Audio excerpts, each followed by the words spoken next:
예, 반갑습니다. 우리 람청 여러분. 예, 너무너무 이렇게 뵙게 돼서 반갑고요. 저는 소망의 바다라는 찬양작을 하다가 이제 목회로 전향을 해서 한 14, 15년 정도 목회하다가 이번에 교회를 개척을 해서 올해 1월부터 경기도 고양시 삼송지구에 있는 지역의 새순교회라는 교회를 개척을 했습니다. 우리 문인권 목사님과는 믿기지 않으시겠지만 같이 공부한 사이입니다.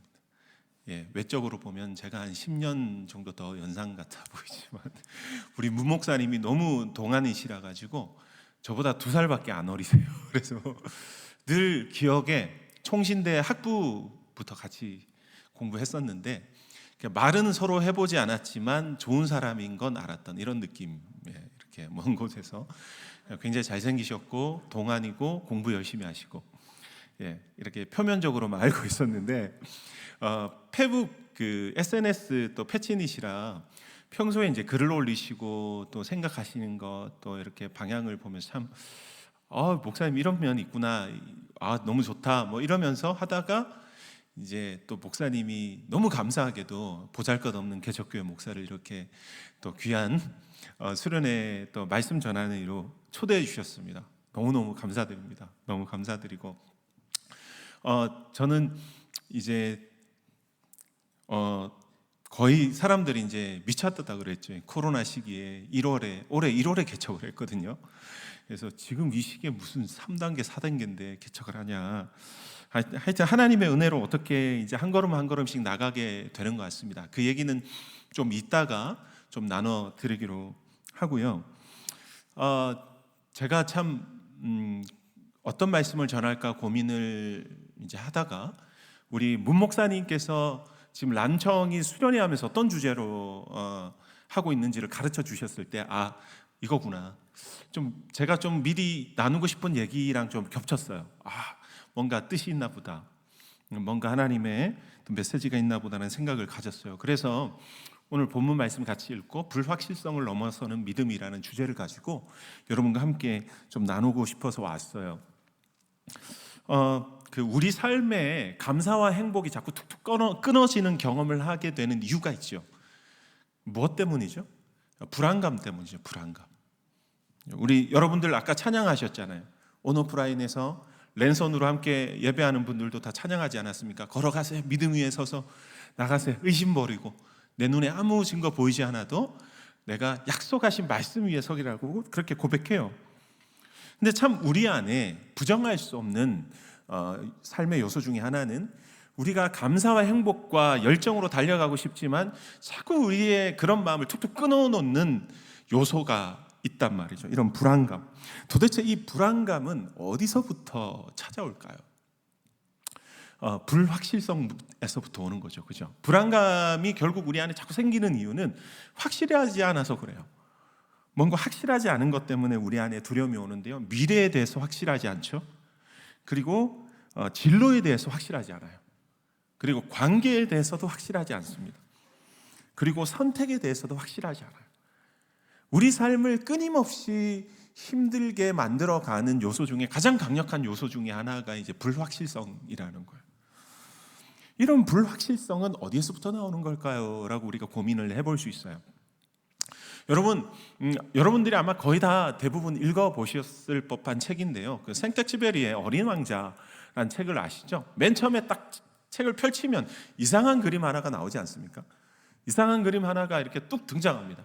커다란 모양의 이렇게 선으로 된 묘한 모양이 나오는데 그걸 보고 이제 물어보죠. 이게 무슨 모양인 것 같아요? 라고 얘기하면서 이제 어떤 얘기들 하죠? 여러분 기억나시나요 혹시? 갑자기 제가 기억이 안 나려고 그러네요. 이렇게 당황스럽네요. 그걸 보면 누군가는 모자라 그러고 누군가는 거대한 코끼리를 삼킨 보아뱀이라고도 얘기하지 않습니까? 그죠? 뭐 여러 가지 이제 이야기들 합니다. 그게 무슨 얘기일까요? 사람들은 어떤 것들을 바라볼 때 자기 중심적으로 바라본다는 거예요. 이 어린 왕자가 여행하는 여러 하나하나의 행성 안에 각자의 주인들이 다 존재하지 않습니까?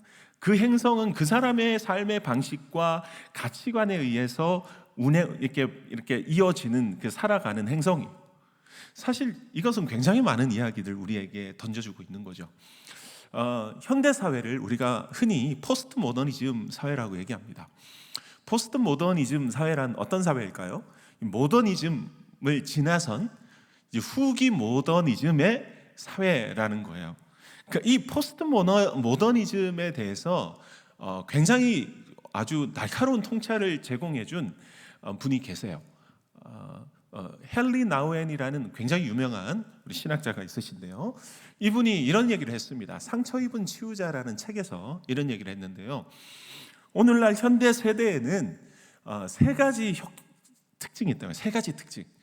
한번 그 준비해 주신 자막을 보시면 알겠지만, 이 헨리 나우엔이 얘기한 이 다음 세대, 그 당시 20세기 중반 정도 되는 시대였는데, 놀랍게도 헨리 나우엔의 통찰은 지금 오늘을 사는 21세기 초반의 우리에게도 같이 이렇게 적용되는 면이 되게 많습니다.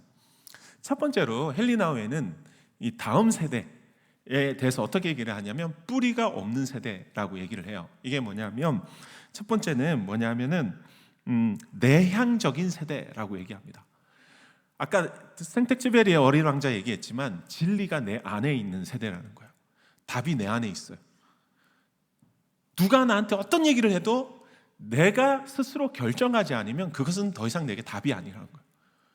여러분, 요즘 시대에 굉장히 중요한 게 뭐예요? 자기 결정권이죠. 요즘 시대의 어떤 시대 철학 중에 사실 기성세대가 가장 이해하지 못하는 개념이기도 해요. 우리 청년들이 이미 공기처럼 공유하면서 살아왔던 시대 문화가 있죠. 자기 결정권의 문화예요. 어떤 것이든 내가 결정하고 내가 선택한 것에 대해서 사실 이미 지금 현재 다음 세대는 이것이 정답으로 되어 있어요. 그죠? 그렇기 때문에 이거 내가 좋다고 하는데 왜 네가 무슨 상관이야? 이러면 더 이상 얘기를 할 수가 없어요. 이게 바로 무엇입니까? 진리가 내 안에 있다라고 생각하는 거예요. 그러니까 내향적인 세대라는 거예요. 놀랍죠? 20세기 중반의 분이 이런 얘기를 했어요. 진리가 내 안에 있는 거예요. 근데 또 다른 특징이 하나가 있어요. 뭐냐면 아버지 상실의 세대라고 해요. 여기 이제 나오는데요. 뭐냐면 과거에는 사실 제가 어렸을 때만 해도 한국 사회에서는 부모님들이 야 이거 해 하면 예 이렇게 되는 분위기였어요. 그리고 선생님들 뭐 체벌 이런 건 너무 당연했잖아요. 선생님 제가 아직도 기억나거든요. 제가 학력고사 마지막 세대예요. 수능, 제 다음 세대부터 수능으로 바뀌었는데 여러분 학력고사 뭔지도 잘 모르시죠? 아시는데 모른 척 하시는 분들이 있어요. 보면 눈빛이 약간 이 학력고사 세대 때는요 이렇게 선생님한테 가면 요즘도 그럴 수 있지만 두꺼운 진로 상담서가 있어요. 나오면 쫙 펼쳐가지고 자로 딱 대고 야 그때 340점 만점인데 290 딱 되고 너는 여기 이상 합격 오케이 밑으로 뭐 위로는 안 돼 밑으로 뭐 이런 식으로. 왜냐하면 본인도 그렇게 하셔야 이제 학교에서 꾸중을 들으지 않으시니까 안전하게 합격할 수 있는 선을 잡고 그렇게 했던 시대. 그러면 거기를 지원하는 거예요. 내 비전이나 내가 뭐 꿈꾸는 거 상관없이 그렇게 했던 시대가 있었어요. 근데 요즘에는 그게 어림없죠. 오히려 요즘에는 아버지가 어떤 말을 하고 선생님이 어떤 이야기를 나에게 해주는 것보다 더 훨씬 중요한 게 뭐냐면 나와 같은 취향을 가진 사람들이 모이는 공동체가 훨씬 중요해요. 취향 공동체라고 그러죠. 보통 같은 책을 읽고 같은 옷을 입고 같은 SNS를 사용하고 같은 그룹핑 안에 있는 사람들이 있단 말이에요. 그러니까 아버지를 상실한 세대를 얘기합니다. 그리고 또래와 취향이 결국은 진리가 되는 세대라고 얘기를 합니다. 근데 여러분 이 두 가지의 이 특징이 두 개 같이 붙어 보십시오. 이게 지금 어울립니까? 어울리지 않습니까? 어울리지가 않아요. 왜냐하면 내향적으로 진리가 내 안에 있다고 하는데 또래 집단이 모이면 진리는 이 사람 안에도 있고 저 사람 안에도 있고 여기도 있고 저기도 있고 다 있는 거예요. 그러면 그게 갈등이 시작되면 도대체 결론은 어떻게 내릴 거예요? 그래서 현재 시대에는 강박증이 생긴다 이렇게 얘기를 합니다. 굉장히 날카롭죠. 뭔가 자기 결정권을 가지고 내 안에 답이 있다라고 생각하고 확실한 것을 잡았다고 생각하지만 결국 돌아보면 아무것도 확실한 게 없어요. 저 사람이 얘기하는 답과 이 사람이 얘기하는 답이 다 진짜 같은데 돌아보면 맞춰보면 맞지가 않아요. 내 안에 들어오지도 않아요. 그러니까 어때요? 모두 다 답이 없는 세대에 살고 있다는 거예요. 여러분, 우리는 이런 고민 안에서 사실 많은 사회적 이슈를 맞이하고 있잖아요. 많은 민감하고 갈등과 어려움이 등장하는데 그 등장 앞에서 우리는 문제를 이런 방식으로 풀다 보니까 답이 절대 나지 않아요. 이런 우리의 현재 상황 가운데 우리는 이런 고민들을 하고 있어요. 이 시대 상황 가운데. 여러분, 이 시대의 이런 특징들을 우리가 돌아보면서 우리가 여기서 한 가지 주목해야 될 것, 첫 번째 말씀드렸죠. 불확실성이 이 시대에는 어떤 면에서 보면 우상으로 우리에게 자리 잡고 있다는 거예요. 여러분, 연말이 되면 얼마나 많은 전망들이 쏟아져 나옵니까? 내년에 대한. 그죠? 무슨 트렌드 2020 뭐 이런 식으로 책이 수없이 나오죠. 그러면서 미래를 분석하는 책들이 막 나와요. 그러니까 이 시대의 파워는 뭐냐 하면 미래에 대한 실수의 통계의 확률을 최대한 낮추는 싸움. 어떤 일을 하더라도, 그죠? 여러분들 비트코인, 뭐 주식, 뭐 이런 거 투자하면 거의 그 싸움이잖아요. 전망하고 그다음에 불확실성을 낮추고 확실성을 높이는 싸움을 계속 해나간다는 거예요. 근데 여러분, 그런 싸움과 애씀이 여러분들 안에 있는 깊이 있는 불확실성을 해결해 주고 있냐라는 거예요. 해결이 안 되는 문제라는 거예요. 이게 누구도 답해 줄 수 없어요. 왜냐하면 나는 내가 진리라고 믿고 사는 시대에 살고 있으니까. 하지만 내 안에 진리가 없어요. 누구한테 물으면 저마다 다 진리라고 얘기해요. 근데 맞춰보면 다 틀려요. 우리는 도대체 우리의 생명을 어떤 진리에 걸고 살아가야 되는지 우리는 종을 잡을 수가 없어요. 이런 시대에 우리는 살고 있다는 거예요. 여러분, 이 시대 2030 세대가 얼마나 힘겨운 시간을 살고 있어요. 너무너무 힘들거든요. 제 세대까지만 해도 사실은요, 취직 너무 잘 돼요. 70%, 80%였어요, 취업률이. 학교 졸업하고 나면. 근데 요즘 어떻습니까? 너무너무 힘들잖아요. 이 속을 도대체 어디서 해소하고 교회 나와서 기도하고 씨름하고 하지만 우리 안에 이 불확실성 어떻게 해결해 나가는가? 오늘 이 말씀, 우리가 함께 읽을 말씀을 통해서 우리는 이 불확실성의 우상이 어떤 것인지 우리를 한번 돌아봤으면 좋겠다는 거예요. 로마서 1장 17절에서 23절까지 이제 우리 말씀을 읽었습니다. 제가 지금까지 쭉 이야기했던 내용과 이 맥락과 다르지 않은 맥락에서 이 말씀 우리가 접근할 수 있어요. 17절에 보면은 하나님의 의라는 얘기가 나옵니다. 복음을 얘기하면서 하나님의 의를 얘기해요. 복음이 여러분들의 삶에 힘이 됩니까? 여러분, 한번 스스로에게 질문해 봅시다. 우리가 믿고 의지하고 기도하고 따르는 하나님 나라의 복음이 여러분들의 실제 삶에 진짜 힘이 되냐고. 여러분, 오늘 말씀은 하나님의 의라는 얘기가 나옵니다. 이 하나님의 의라는 얘기는 어떤 얘기냐면요, 성경에서 보면 하나님으로부터 우리가 창조되었는데 창조된 그 중심에 하나님께서 자신을 두기 원하셨다라는 것. 하나님은 우리의 마음, 그리고 세상의 중심에 하나님을 두셔서 그것을 의로 삼으셨다는 거예요. 하나님을 우리의 삶의 기준으로 삼으셔서 그 질서로만 세상이 건강하게 세워질 수 있도록 창조하셨다는 거예요. 이걸 제가 한 얘기가 아니라 파스칼이라는 유명한 학자가 얘기했어요. 그래서 우리 중심에 하나님이 채우셔야만 하는 빈자리에 하나님이 서지 않으시면 우리의 마음은 결코 채워질 수 없는 갈망으로 가득 차게 될 것이라고 얘기를 하고 있다는 거예요. 이게 무엇입니까? 우리의 인생 자체가, 우리가 만약에 하나님께서 우리를 창조하셨다는 사실을 믿는다면 결국 우리는 하나님께서 우리 중심에 쓰셔서 모든 판단의 기준이 되어야 된다는 그 의로만 살아야 된다는 거예요. 우리는 그런 질서로 창조되었고 살아가야 하는 존재로 만들어졌다는 거예요. 근데 인류의 조상 아담은 사단의 꾀임에 빠져가지고 하나님을 떠났어요. 어떻게 떠났다고요? 그 자리에 자신이 앉고 싶어졌다는 거예요. 그게 뱀이 유혹한 방식이에요. 네가 이 선악과를 따먹으면 네가 하나님처럼 될 거야. 너의 삶 온전히 하나님처럼 네가 알아서 컨트롤할 수 있을 거야 라고 속이고 무너지게 했죠. 결국은 하나님의 의로 살아야 하는 존재 자체를 자기 의로 살아가게 한 게 바로 인류의 슬픔과 아픔의 출발점이 되었다라고 성경은 얘기하고 있다. 오늘 로마서에서 바울은 그 얘기를 하고 있는 거예요.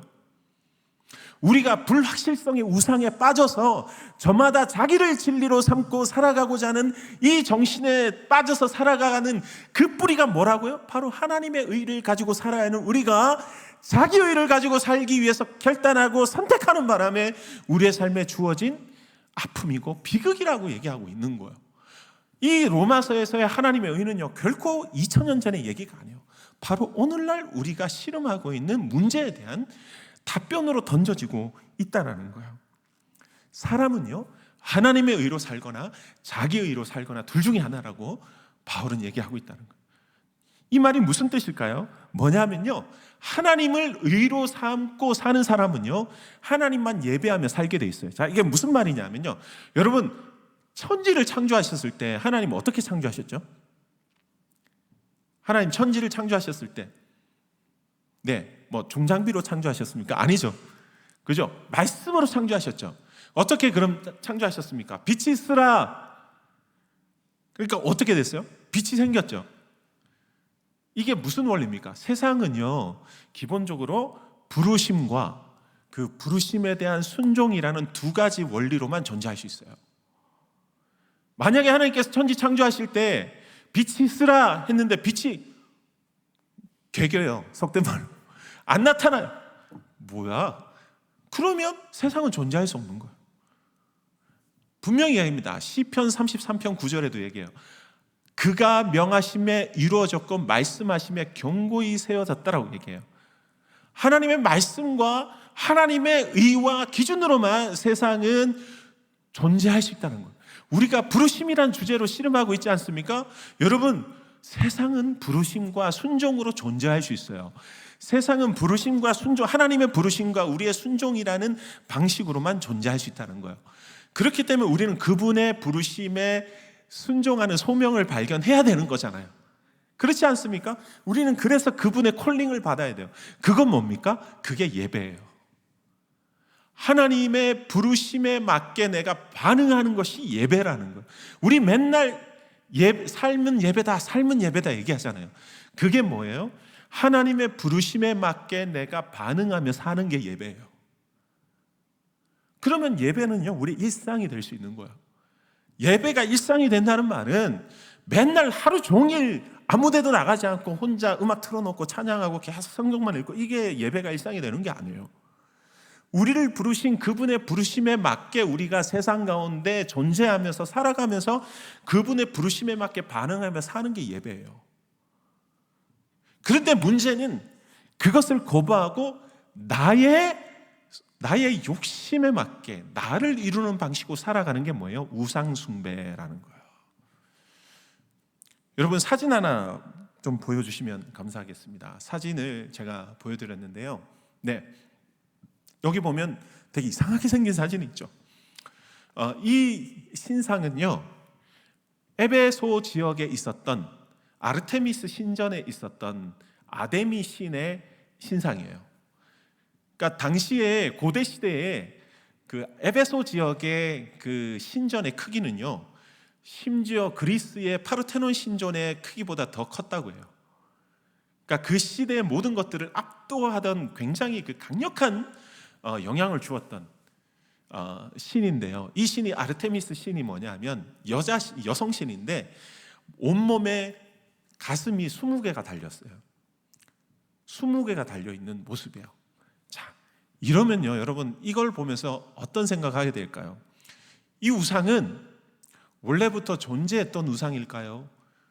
우리 안에 끊임없이 끓어오르는 우리가 원하는 워너비를 담은 그림일까요?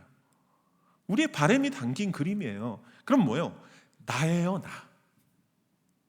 자기 욕망이에요.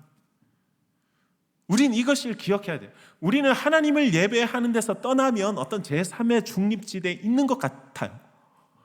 그래서 우리는 거기서 뭔가 나의 자신을 이루는 게 전혀 우상숭배가 아니라고 생각해요.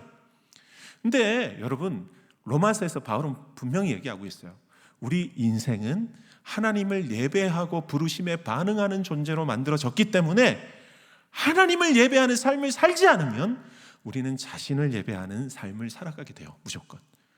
그러니까 우리는 영향을 주는 존재가 아니고요, 영향을 받는 존재입니다. 우리는 굉장히 착각하는 경우가 많아요. 우리는요, 사실 영향을 받아야 변하는 존재고 영향을 받아야 사는 존재입니다. 여러분, 그레고리 비일이라는, 이제 그림을 없애주셔도 되겠습니다. 그레고리 비일이라는 분이 쓰신 책이 있어요. 성전신학이라는 책이 있는데, 아닙니다. 죄송합니다. 예배자인가 우상숭배자인가 라는 책이 있어요. 여기서 이분이 그 얘기를 합니다. 영어로 제가 한번 얘기해 볼까요? 제가 뭐 영어를 잘 못하지만 이 책 제목이 원래 원어로 하면 뭐냐면, 우리나라 말로는 예배자인가 우상숭배자인가라고 되어 있는데 저는 원래 제목이 훨씬 낫습니다. 뭐냐면 We become what we worship이라는 거예요. 우리는 예배하는 존재가 된다는 거예요. 이게 무슨 말이냐면요, 그 이사야서 6장 그 9절에서 10절까지 보면 이런 말이 나와요. 너희가 보기는 보아도 깨닫지 못하고 듣기는 들어도 알지 못할 것이다, 이런 얘기가 나와요. 여러분, 이런 얘기 신약에서 많이 여러분들 들어보지 않았나요? 예수님께서 막 뭔가 기적을 막 행하시는데 사람들이 봤는데 전혀 못 알아봐요. 그러니까 어떻게 얘기해요? 너희가 듣기는 들어도 알지 못하고 보기는 보아도 알지 못하리라, 뭐 이런 식의 좀 약간 이상한 얘기들을 계속 이제 나오죠. 이게 무슨 말인가 저도 궁금했는데 이 말이 우상숭배랑 연결되는 말이더라고요.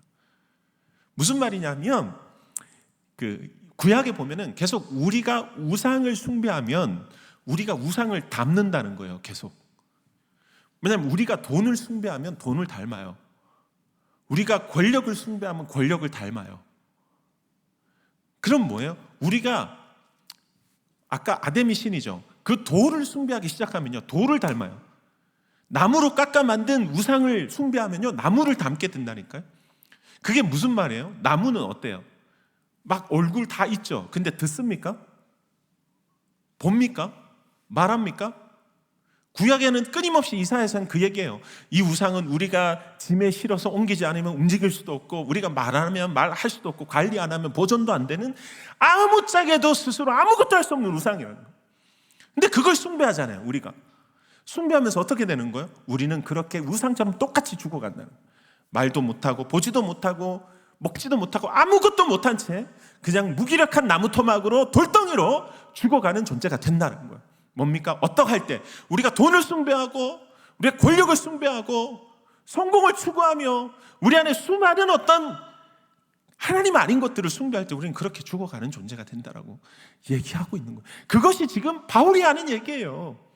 그렇게 우상을 숭배하다 보니 결국은 오늘 말씀 보면은 너희가 썩어질 것들을 그렇게 숭배하다가 결국은 영원히 썩어지지 않을 하나님의 형상을 썩어질 우상으로 바꿔버렸다라고 얘기를 한다는 거예요, 지금 바울이.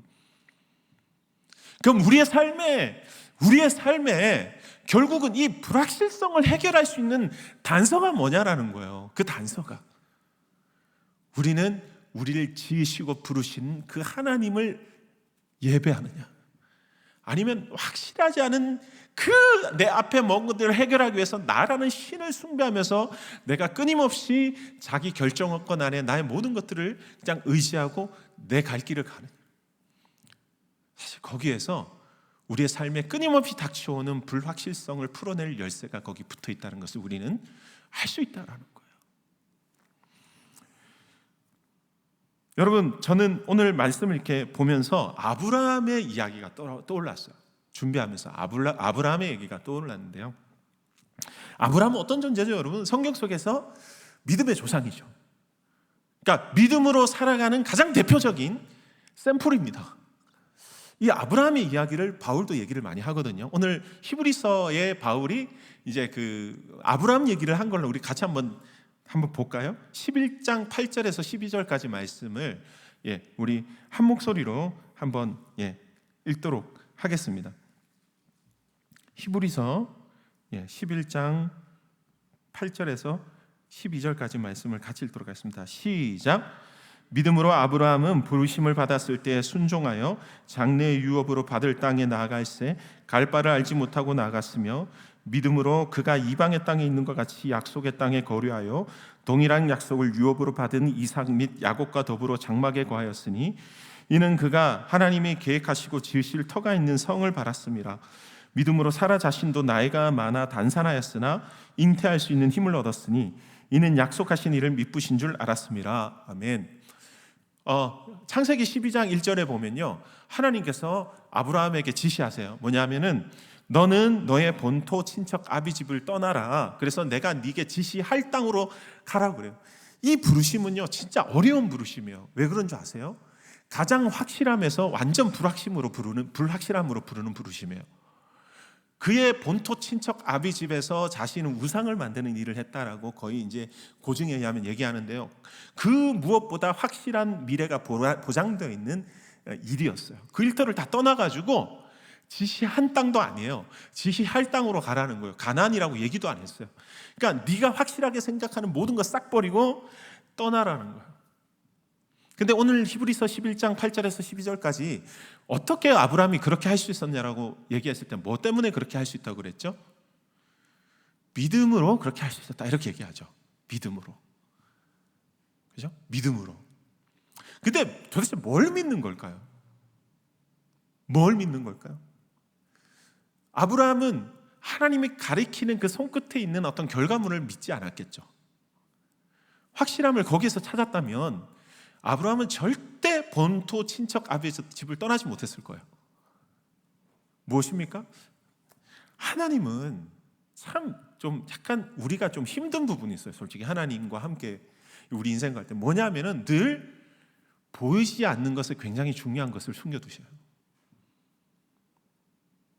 여러분, 저도 얼마 살지 않았어요. 이제 뭐 곧 2년 후면 이제 50이 되지만 아직 이제 시간이 많이 살지는 않았지만 살면 살수록 느끼는 게 뭐냐면요, 눈에 보이는 것만큼 불확실한 게 없어요. 눈에 보이는 게 굉장히 확실한 것 같지만 눈에 보이는 것들만큼 우리를 헷갈리게 하는 게 없어요. 우리가 눈에 보여서 손에 잡히는 게 굉장히 확실한 것 같죠? 그리고 내가 눈에 보여서 언제까지나 곁에 있을 사람이 가장 확실한 것 같죠? 내가 눈에 보이기에 내가 안정감을 가지고 어딘가에서 평안함을 누릴 수 있는 직장이 가장 확실한 것 같죠? 근데요, 작은 돌멩이 하나에도 싹 다 무너지는 게 인생 같아요. 우리 삶이란 게 그렇다는 거예요. 한 곡에 넘으면 또 한 곡에, 한 곡에 넘으면 또 한 곡에, 하나도 같은 모양의 파도가 없어요. 이 파도는 넘다 싶으면 또 다른 모양의 파도가 오고, 저 파도 넘었다면 또 다른 모양의 파도가 오는 게 삶이 불확실함 투성. 여러분, 아브라함은 무엇을 믿었어요? 눈에 보이는 것을 믿지 않았어요. 하나님의 말씀을 믿었죠. 그죠? 하나님의 말씀 자체를 믿었어요. 사실 제가 봤을 때 아브라함은 확실한, 다른 상황에 대한 확실함은 여전히 흔들리는 마음으로 떠났을 거예요. 왜냐하면 성경 속에 보면 그게 계속 나오거든요. 근데 아브라함은 다른 것을 내가 확실하게 증명할 수 없지만, 확신할 수 없지만 하나님이 말씀하신 그 말씀은, 하나님과 나 사이, 나를 부르신 그 하나님의 부르심에 내가 순종하는 믿음이 나를 모든 불확실함에서부터 지켜준다는 믿음이 아브라함에 있었기 때문에 그 확실함을 떠날 수 있었다는 거죠. 우리에게 필요한 믿음이죠. 지금 우리에게 필요한 단서예요. 그것이 사실 우리가 하나님을 예배할 수 있는 힘이고, 우리 스스로를 신뢰하고 의지하며 결단하며 걸어가는 그 실패 속에서부터 나올 수 있는 중요한 단서라는 거예요. 여러분, 저는 진짜 다시 한번 이제 말씀드리지만 개척을 이제 올해 초에 했어요. 개척에 대한 고민을 오랫동안 했습니다. 한 10년 이상 이제 계속 고민하면서 공부하고 풀어가고 스터디하고 어떤 공동체가 지금 필요할까, 또 이 시대에 좀 다음 세대에 어떤 공동체가 좀 필요할까. 왜냐하면 많은 신학자들과 많은 또 목사님들이 이런저런 고민들을 하면서 같이 머리를 맞대거든요. 그런 마음으로 시작을 했는데 정말 사실 쉽지 않더라고요. 1월부터 시작을 했는데 좌절되는 부분도 많이 있었고, 근데 또 놀라운 그 기적들도 많이 경험했어요. 그래서 제가 그 중에 하나가, 이제 저는 처음에 서울 은평구에 개척을 하려고 했어요. 은평구 쪽에. 사실 개척을 한다는 거는 저보다 훨씬 더 어려운 길을 가신 선배님들이 많지만, 지금 막 보잘것없는 개척교회 목사지만 그냥 죄송하지만 다 던지는 거예요. 그냥 어떤 성공의 어떤 여러 가지 장밋빛을 싹 접고 시작하지 않으면 갈 수 없는 게. 예. 그래서 하나님 혹시 망하게 하시면 이제 어떻게 살지? 이런 생각을 하면서 이제 아무것도 없이 이제 시작을 해야 되는 상황이니까 아내와 함께 끙끙대면서 이제 또 그렇게 된.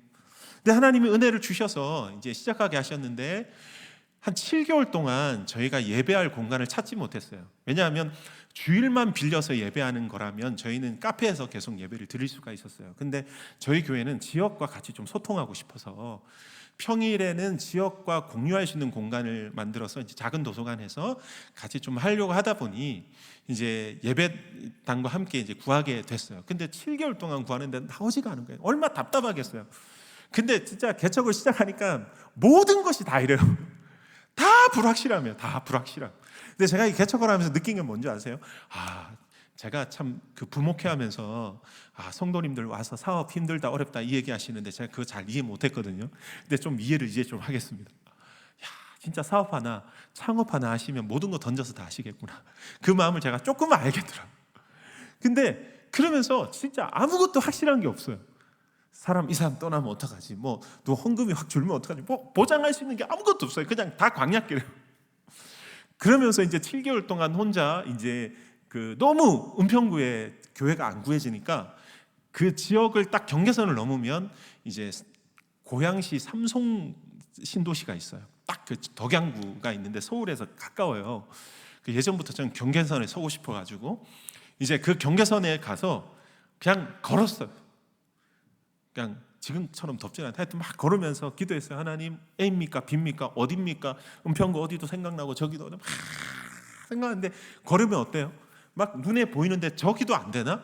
저런 데라도 좀 하나님, 진짜 너무 화가 나는 거야. 막 임대가 다 임대 다 붙어 있는데 교회를 안 받아줘요. 교회 자체가 혐오 시설이 돼버렸어요. 지금 상가에서 교회를 안 받습니다. 아예. 그러니까 너무너무 고통스러운 거 혼자. 하나님 어떻습니까? A입니까? B입니까? 하면서 그 길을 걸으면서 막 언덕을 걸으면서 한두 시간 걸으면서 땀 흘리면서 막 길 보여주세요 제발 막 그렇게 했거든요. 근데 진짜 웃긴 게 뭐세요? 뭔지 아세요?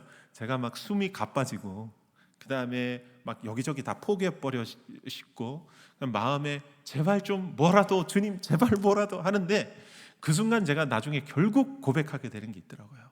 뭐냐면 주님이 저의 길이십니다. 제가 다른 길 찾지 않게 도와주세요. 주님이 저의 길이십니다. 제가 눈에 보이는 것에 현혹되지 않게 해주십시오. 여러분 광야에서 길을 걸으면요, 저는 광야길을 걸어보진 않았지만 이렇대요. 눈앞에 딱 보이는 길이 한 20년 동안 있었던 길 같대요. 근데 사막바람 한 딱 불면 거짓말처럼 없어지고 그 옆에 처음 생겼는데 한 20년 동안 있었던 같은 길이 생긴대요. 여러분 모세는요, 그리고 이스라엘 백성들은 평생을 그 길을 경험하면서 걸었어요. 오직 하나님만 의지하고 그 음성에만 귀 기울이고 눈에 보이는 것들을 넘어서 지식에 넘치는 그 사랑을 의지하면서 그렇게 걸었다고 해요. 여러분 하나님을 예배하는 자는요, 바로 그렇게 이 시대의 많은 불확실성을 헤쳐가면서 그 중에 확실함을 잡으려고 하는 것이 아니라 그 어떤 것도 확신할 수 없는 세상 속에 확실하신 그리스도의 부름의 소망 안에 모든 소망을 두고 걸어가는 사람이라는 거예요. 사랑하는 남청 청년부 여러분, 저는 여러분 진짜 하나님께서 여러분들의 삶 가운데 놀라운 계획들을 많이 준비해 주셨다고 저는 믿어요. 저는요 어떤 생각을 많이 하게 되냐면요, 사실 이 코로나 시대 자체가 너무너무 우리를 이미 과거로 되돌이킬 수 없을 만큼 뭔가 다 틀어놔 버렸어요. 여러분 이제 우리는 어떻게 해야 할까요? 우리 과거에 대한 그리움에만 쌓여 있을 수 없어요. 우리는 때로는 낡은 지도를 버려야 될 때가 있어요. 우리가 생각했던 확실성의 지도를 버려야 될 때가 있다는 거예요. 그리고 진짜 확실하신 하나님 앞에 소망을 잡고 우리가 걸어가야 할 수 있어요. 저는 이 시대의 많은 청년부, 저도 청년부 사역을 짧지 않게 했거든요. 화성에서도 했었고, POP라는 찬양팀은 120명 정도 되는 찬양팀이에요. 찬양팀이. 근데 그 속에 이제 팀이 4개가 있고 막 이런데 거기 다 청년들이고 여러분들 거의 또래예요, 또래. 그리고 2년 정도 제가 POP 그만두고 36세에서 49세까지 1인 가구 청년들 제가 2년 동안 목양을 했어요. 사실 제가 안타까운 게 뭐냐면 스스로에 대한 좌절을 안 했으면 좋겠어요. 뭐냐면 하나님께서 그 속에 여전히 나무의 그루터기로 이 시대를 위한 그루터기로 남겨두셨다는 거예요. 여러분, 교회는 여전히 소망이에요. 그죠? 하나님의 몸된 교회는 여전히 이 시대의 소망입니다. 교회는 우리 스스로가 많이 무너졌고 아프고 슬프더라도 세상 한번 보세요. 세상의 여러 가지 질서를 보세요. 또 다른 공동체를 만들어내기 위해서 얼마나 발버둥 치는지 아세요? 이 세상의 아픔에 대한 솔루션으로 공동체를 찾고 있어요. 그럼 교회는 무슨 대답을 할 겁니까? 교회도 대답할 준비를 해야 되는, 그 대답은 누가 준비할 수 있어요? 청년들이 대답을 준비할 수 있어요. 저는 오늘 마지막으로 시간이 조금 갖긴 했지만 영상 하나 보고 마무리했으면 좋겠어요. 이게 일본 광고인데요. 영상을 보시면서 그 아이가 한 명 나오거든요. 그림을 그리는 아이가 나오는데 저는 그 아이들이 이 시대에 조금은 소외되어 있는 청년들의 모습이 아닐까. 하나님께서 그 청년들을 위해서 어떤 다음 세대의 그림을 그려가시길 원하실까? 라는 이 포스트 코로나 시대 불확실한 모든 것들에 대한 어떤 답을 이 청년들을 통해서 주시길 원하실까라는 생각을 한번 하게 됐습니다. 한번 보여주실까요? みんなの心に浮かんだことをそのまま書けばいいんだからね。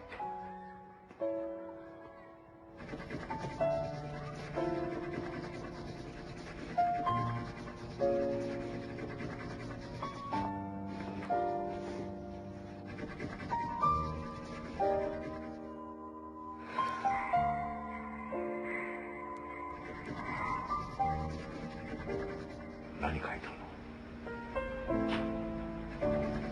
ね、教えてくれるかな。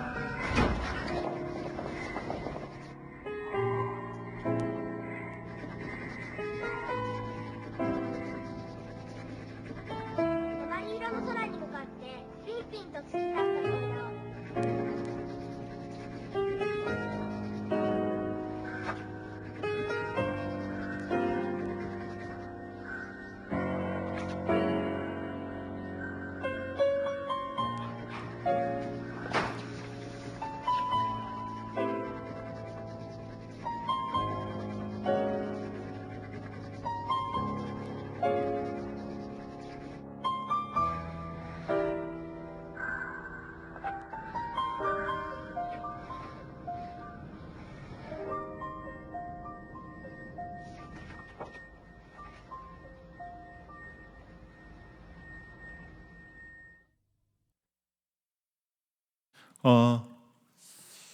하나님께서 이 시대 청년들을 통해서 혹은 다의 세대를 위해서 어떤 큰 그림을 그리고 계실지 우린 때로는 아무것도 모른 채 그냥 묵묵히 따라야 할 때도 있어요.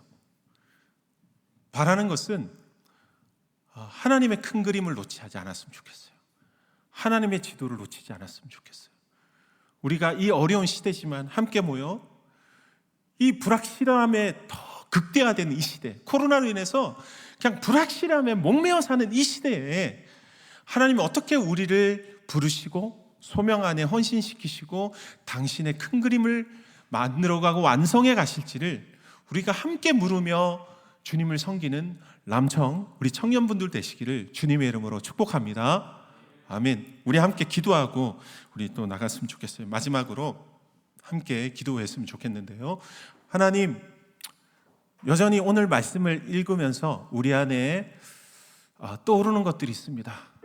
우리 안에 내가 어떤 불확실함으로 씨름하고 살아왔는지, 내가 어떤 확실함을 잡고 살기를 원했는지, 그 속에서 하나님은 내게 어떤 의미였는지, 내가 어떻게 신앙생활을 하는 것이 내게 어떤 의미였는지 돌아보기를 원한다는 거예요.